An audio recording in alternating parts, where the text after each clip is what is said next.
Now we're going to get down to the nitty-gritty of what Indians are all about. I still say we Indian people are believers in the truth. This is the way of life that was given to your people. You're born an Indian, you're going to die an Indian. Indianness is a good life. You're facing an Indian this afternoon. Good Saturday afternoon out there, everyone, and welcome to your number one source for Native American television news. It's Native News Today. I'm Jason Salzman, your host, and so glad you could be with us today. We've got a great show lined out for you. Lots of things going on in Indian country around here at the Muskogee Creek Nation, as well as other tribes and out in the state of Oklahoma.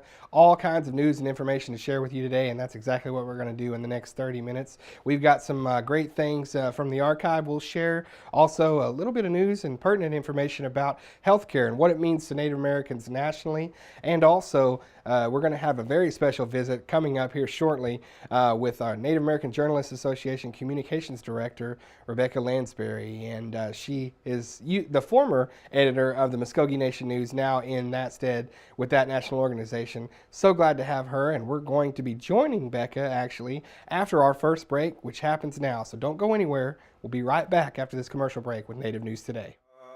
Jahojefkat Paul Fixakodos. Ikanagat Tekobachi, Mikusapkajokorman, Amikusapkajokoros. I'm able to preach in English and Muskogee, our language too, so there's not many that does that today. When I was growing up, that's all we had, Muskogee language, and that's all they preach. I could talk my language when I was small. When I grew up, I could understand what they were saying. We don't want to lose that, language, especially our songs, our native songs and the Muskogee hymns. We want to keep them. And welcome back to Native News Today. We have a special guest and a special treat for you folks now. Going back to one of our old friends, doesn't mean she's old, she's a very young lady, but we're so pleased now to bring in the head of communications at the Native American Journalists Association, Miss Rebecca Lansbury, former editor of the Muskogee Nation News. Becca, thanks for being with us again.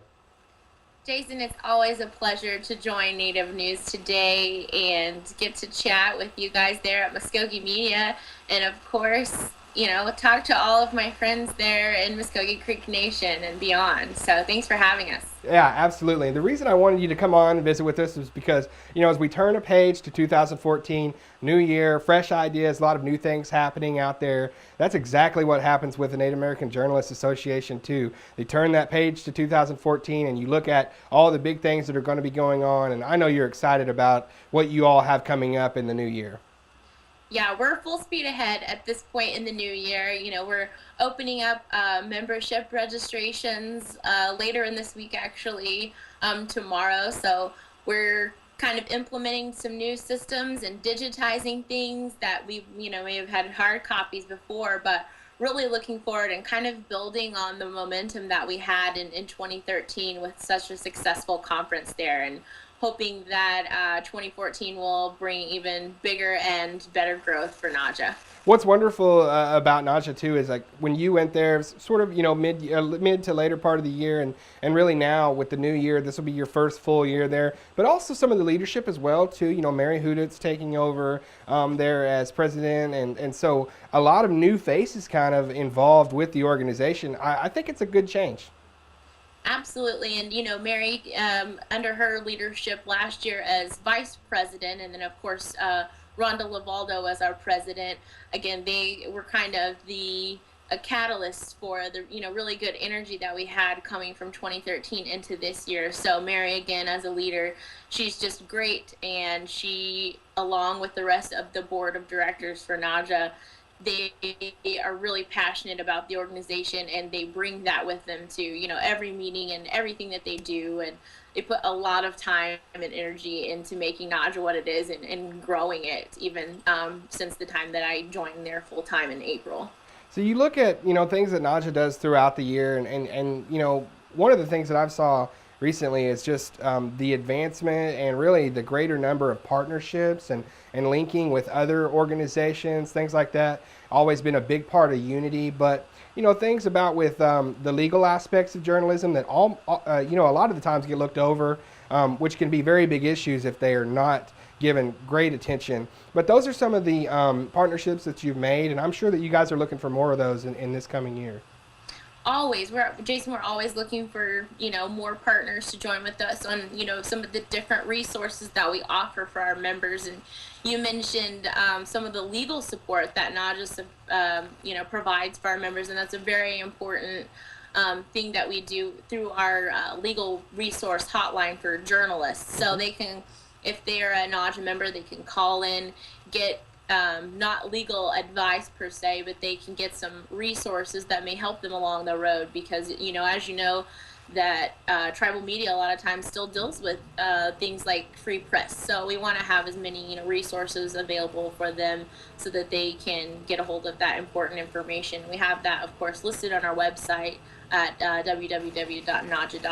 So that's one of the ways that we really try to help our members, and that again, in conjunction with our the Native Health News Alliance. That's another big partner with a grant from the Kellogg Foundation that we're working on this year. So lots of irons in the fire, and lots of different movement on many different fronts with our partners this year. And it's very exciting. Becca, we talk about every year, we learn about these new partnerships and really get to see each other and really learn from each other and the new things that are coming out in Native media at the NAJA conference every year. It's the biggest thing that you guys do. I would say, you may say that there's other bigger things, but for me, it's one of the best things of the year. And this year, going out west with it, just, it's still a few months away, you could say, but in July, be going out west, and I know you guys are so excited. Can you talk a little bit about this year's conference?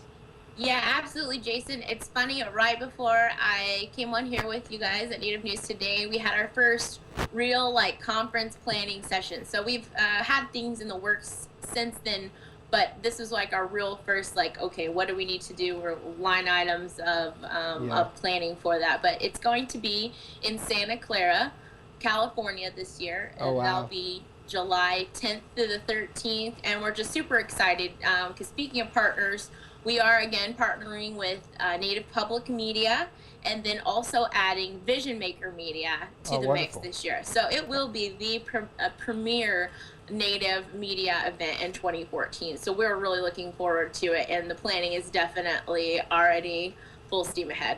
I know my Muskogee Creek brother, Blue Tarpalichi, has got to be fired up about that Vision Maker Media and you guys linking up. And we're actually going to be doing, I'm glad you said that because it's timely. We're going to be linking up with them later on in this episode. So very neat there. Great to see guys like Mark Trahant, Mary, as you said, yourself always, and just seeing colleagues in Native media, because we really, journalism, and specifically Native American journalism, it's very unique and offers very, challenges that you could only discuss with colleagues in that field. So it's very fun, very refreshing to get out to that conference. And Becca, you're doing such a great job there with NAJA. We're so proud to know you and, call you a former colleague and more importantly, a friend. So thanks for being with us today and just sharing some of the good news about NAJA. We're going to be looking for great things in 2014. Well, thanks again for having us, Jason. And I will say that that's probably my favorite part about the conference, is going to see some of those colleagues who you might not see all year round, but it's just like family when you come back together. So I'm looking forward to visiting with you guys then. Good times. Well, we'll probably see you before July, but definitely see you in July as well. So thanks for being with us today, Becca. You're welcome. Thanks, guys. All right, Becca Lansbury with the Native American Journalists Association, doing incredible work there, always advocating for us, and so we'll advocate for them as well. So we're going to go to break again, and when you come back, we'll be ready with the rest of the show. You're watching Native News Today. The Muskogee language has always been a part of my life, and so I grew up speaking the language, and I've used it throughout my life. I found that people were interested in learning the language and wanting to revitalize it. The language immersion method of teaching is one that I'm comfortable with. It's a way of reconnecting with our histories and our cultures, and to give this gift or pass this gift on to our children. Mado, hadam chihijahlis. Bumbunakadat nak aja gidomen, ajai jahaniat. Omen ibuhwakidos. Daniels in Ogitskish, Bonshongi Benoat, Bomio, Boshomizatlish. Momesh, Harishongigo Imongin, Hobidagi ani omaga momaha hoye imogen oma bonchomegigos. For more information about Muskogee language preservation, please call us at 918-732-7724. And welcome back to Native News Today. Jason Salzman, your host here. We get into our stories for this week, our features on Native News Today. We're going to take a look first right here at the Capitol Complex over at the Mound Auditorium. The Department of Education and Training really reaching out and building partnerships and relationships with higher education institutions. And this is just another example of that. We had a lunch and learn with Grand Canyon University from Phoenix, Arizona. And Chief Tiger reached out, wanted to get this partnership with the university to provide an opportunity for our employees here at the tribe, really a pipeline to that college, and so where they could provide services and really at discounted rates for education, and really just wanting to further the educational skills of our employees here at the tribe. So this is a great example of that, and we were so glad that Emmanuel Bazell, Dr. Wayne Johnson, and the folks at Education and Training had us over to the Mound Auditorium for this lunch and learn this week. Muskogee Creek Nation is, nationally known for what we've accomplished through the tribe. As far as education goes, our numbers are always at the top, the number of graduates. You can look across the campus of our facility right now, and there's a lot of people that have degrees, and we're very proud of that. And one of the ways to continue that is to build these partnerships with schools, whether it's Grand Canyon or NSU, TCC, all of the opportunities that our students have, we want them to take full advantage of it. The ultimate goal is for them to be successful and to be self-independent, and it starts with education. We had Grand Canyon University come in. They're a university located out of Arizona.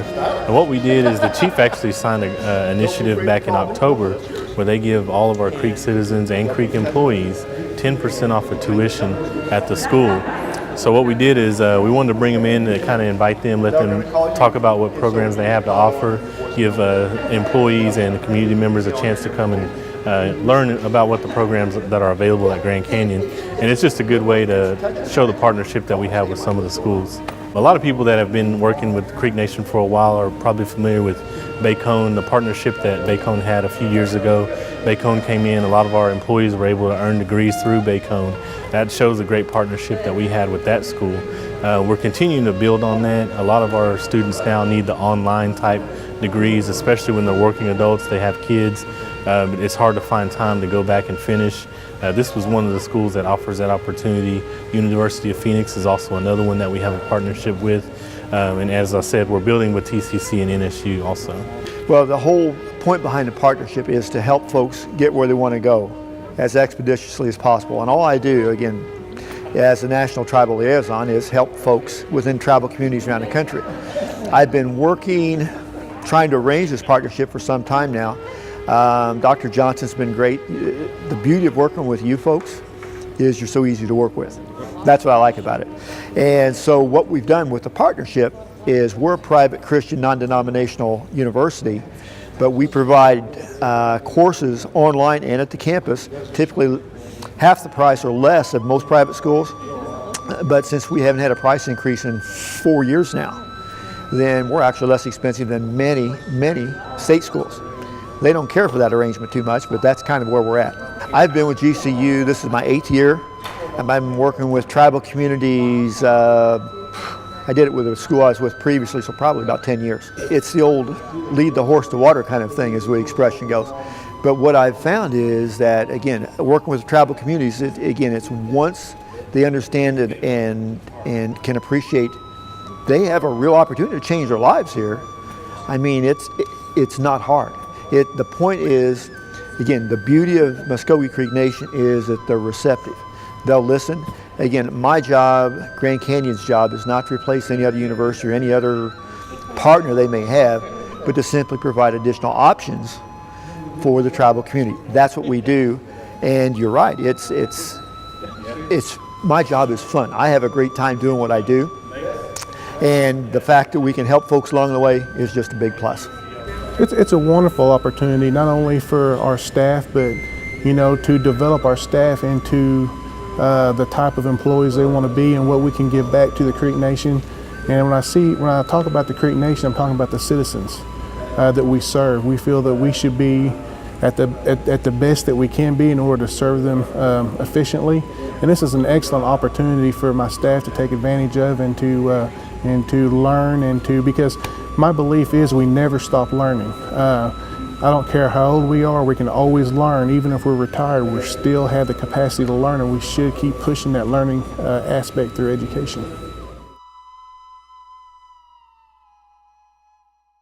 All right, and our thanks to Department of Education and Training again. A great example of partnerships working together there from non-tribal entities and the Muskogee Creek Nation. So be looking for great things out of them in the future.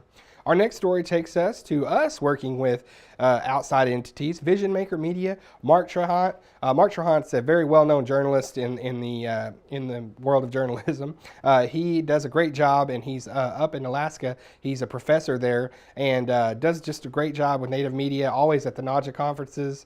And Vision Maker Media in Nebraska actually collaborated with Mark on a series, Mark Trahant Reports. And this report, I thought it was vital to bring to our viewers here on Native News Today because it discusses the Affordable Care Act, what it means to Indian country. And I think it's neat because he explores the fact that treaty rights are there and they basically guarantee Native Americans to health care. That's what the treaties were, and he wants to see those actually honored. And this is a great piece on the Affordable Care Act.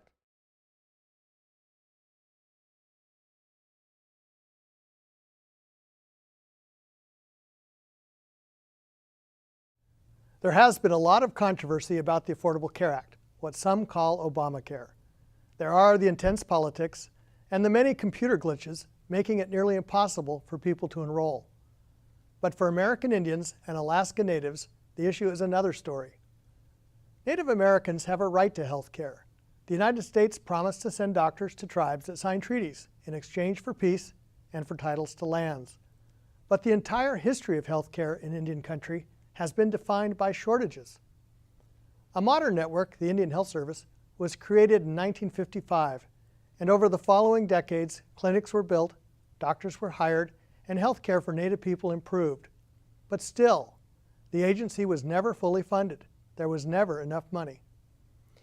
When Medicare and Medicaid were enacted into law in 1965, there was no consideration about how these programs would impact American Indians and Alaska Natives. The Indian Health Service could not even bill the agencies for serving eligible patients. American Indians were left out of healthcare reform. That history of shortages is critical context to understanding the Affordable Care Act, because from the very beginning of the legislative process, the Affordable Care Act included Indian country. Well, so let me tell you why it was different this time that Indians were included in a national health bill. Because we've always, for like 19 years, have been working on trying to get the Indian healthcare reauthorization in place, and just really couldn't get the traction that we needed.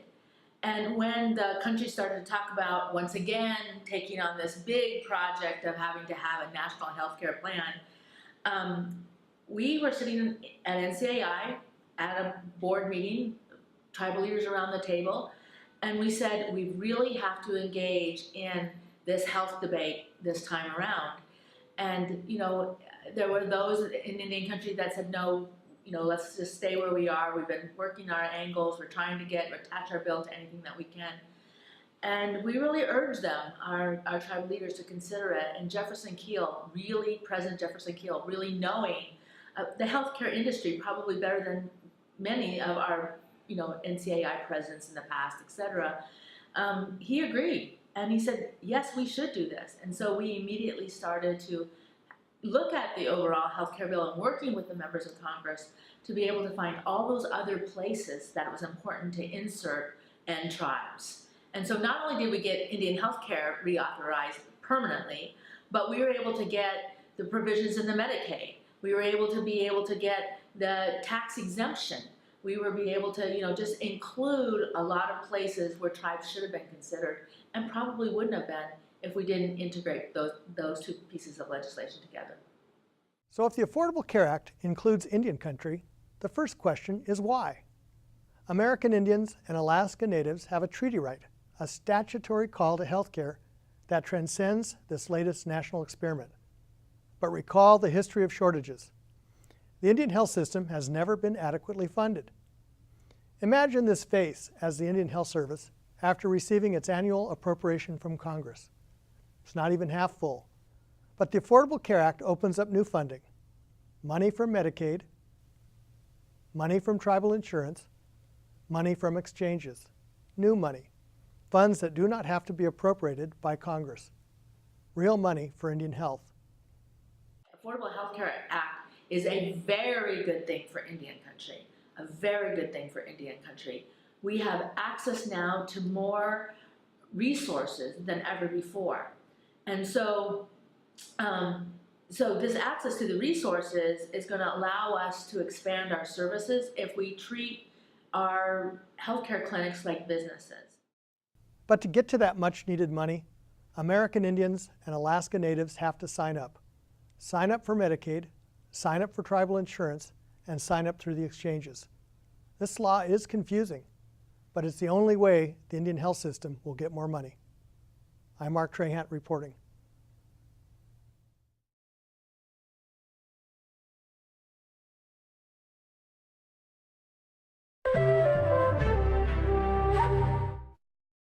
And our thanks again to Vision Maker Media there and Mark Trahant doing a great job. Really good information there, timely. And right now, a lot of Native Americans wondering what's going on in the healthcare field with the Affordable Care Act. Hopefully that clears up some things. We'll continue with that series as time goes by here on Native News Today. You know, with it cold and blustery outside and really not that time of year, it's hard to think about green corn. We know that folks out there, though, can't get enough of it no matter what time of year it is. So we want to show this little short here from Gary Robinson back in the day, some archive footage on the green corn ceremony. Now, I know a lot of our viewers out there take part in green corn every single year. It's a part of their lives, but some of our viewers, not even Native, don't have any idea about a green corn ceremony and what it means to our people. That's the reason we like to bring things like this to our viewers, is to shed a little light and educate folks on the green corn ceremony and its place in our culture, a very, very high place in our culture. So this is the green corn ceremony.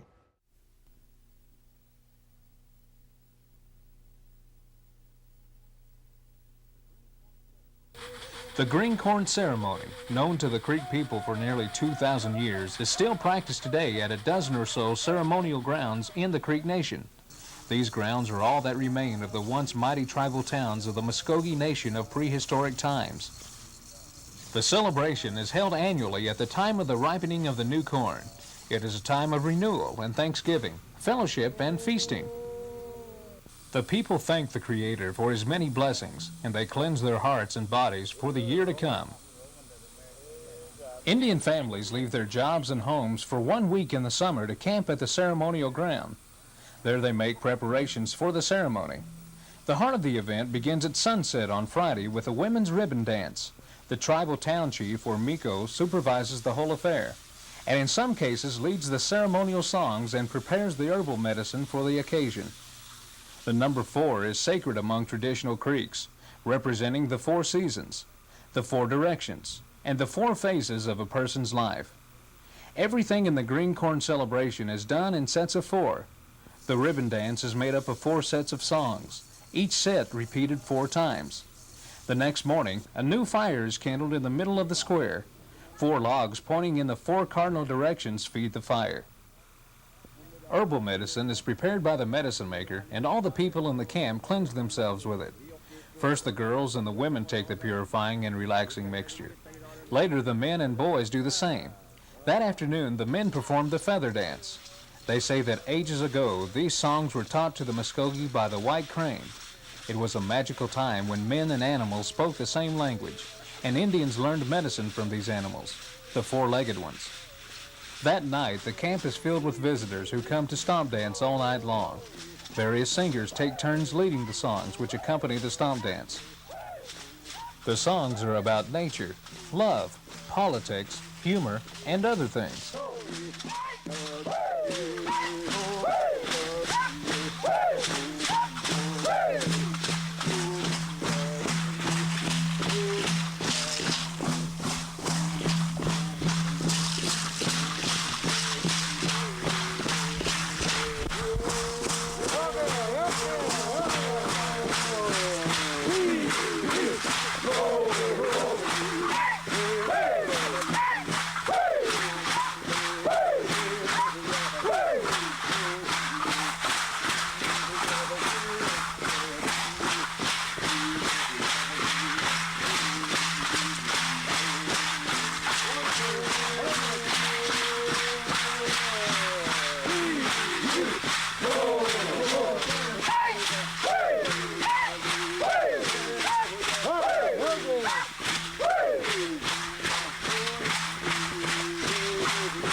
All right, and that will wrap us up for another episode of Native News Today. Certainly thank you folks out there for joining us again. We had so many great things this week on the show. You know, you look back, and so nice to visit with Rebecca Lansbury. She served so long here at the Muskogee Creek Nation as editor of the Muskogee Nation News, you know, just taking it up a notch, I think, every year and just doing a wonderful job. So we go get a chance to talk with her in her new position as communications director with Native American Journalists Association. It's always a great time, and what a nice thing for us as Native American journalists to have that you know, that group there to help and assist us, and have things like the conference to where we can refresh and get some new ideas, things like that. So it's a very, very big thing for the Native American journalists in this country to have NAJA, and we're certainly glad that Rebecca's there doing a great job. And Mark Trahant does a wonderful job there with his reporting, as well as the Green Corps taking a look back there, and Department of Education and Training. You know, these partnerships, such as the one that we've showed this week with Grand Canyon University, are just going to continue, and I think it's just a way to bolster the education of our people, our employees, our citizens. It's a great thing, and it's something that Chief Tiger has put at the forefront, and I think we'll just see stories like this continue to evolve and come about. And speaking of Chief Tiger, him and as well as a lot of people from the Muskogee Creek Nation this week at the Intertribal Quarterly Session of the Intertribal Council, and that's actually for the first time at the Grand Casino. You want to make sure and be with us next week on Native News Today. We'll have an expose and a feature, a sit down. I sat down with Chairman Bennett of the Citizen Potawatomi Nation. That's their casino there, the Grand Hotel and Casino right there off I-40. So you're not going to want to miss that. It's the first time we've ever done anything with CPN. So if you can't catch us here on CW, always catch us on the website, our YouTube channel, Native News Today on Twitter and Facebook. Everybody out there have a great week. Take care. God bless, and we'll see you soon.